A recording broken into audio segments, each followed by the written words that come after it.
உங்களை பார்த்து சொல்கிறார், என் மகனே மகளே, உன்னை சுற்றிலும் ஒரு அக்கினி மதலாயிருப்பேன்.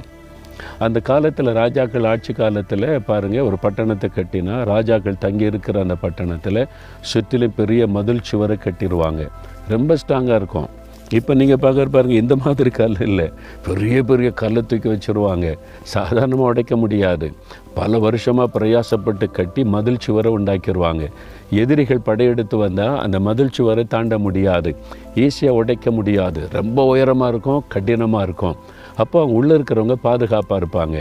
அதே மாதிரி அதையும் உடைச்சி உள்ள நுழையிறதுக்கான சந்திரங்களை எதிரிகள் செய்வாங்க. அதையெல்லாம் நம்ம வேதத்தில் பார்க்குறோம், சரித்திரத்தில் நம்ம வாசிக்கிறோம். அந்த ஆண்டவர் சொல்கிறாரு, நான் அக்கினி மதலாக இருப்பேன், உன்னை சுற்றிலும் அக்கினி மதில். அப்போ கல்லல்ல, மண்ணல்ல, இரும்பல்ல, நெருப்பு மதில். ஒருவரும் தாண்ட முடியாது.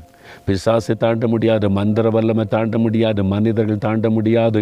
அந்த அளவிற்கு கர்த்தர் உங்களை பாதுகாப்பாராம். உன்னை சுற்றிலும் அக்கிலை மதலாயிருப்பேன். உங்கள் கூட ஆண்டவர் மகிமையின் தேவனாயிருப்பாராம். விசுவாசிக்கிறீங்களா? பாருங்கள், கடந்து வந்த இத்தனை உபத்திர பாதையிலும் தேவன் உங்களை பாதுகாத்தார்ல.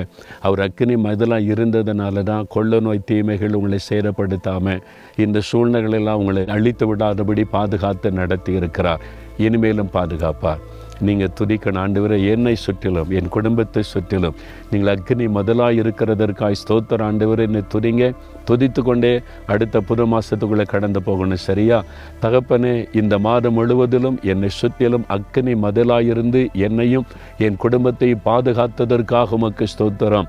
வருகிற மாதமும் வருகிற நாட்களிலும் என் வாழ்க்கையின் கடைசி பரியந்தமும் நீரே எனக்கு அக்கினி மதிலாயிருந்து எங்களை பாதுகாத்து நடத்த போகிற அன்பிற்காக ஸ்தோத்திரம், ஸ்தோத்திரம், ஸ்தோத்திரம். இயேசு கிறிஸ்துவின் நாமத்தில் எங்களுடைய ஸ்தோத்திர பலிகளை ஏறெடுக்கிறோம் பிதாவே.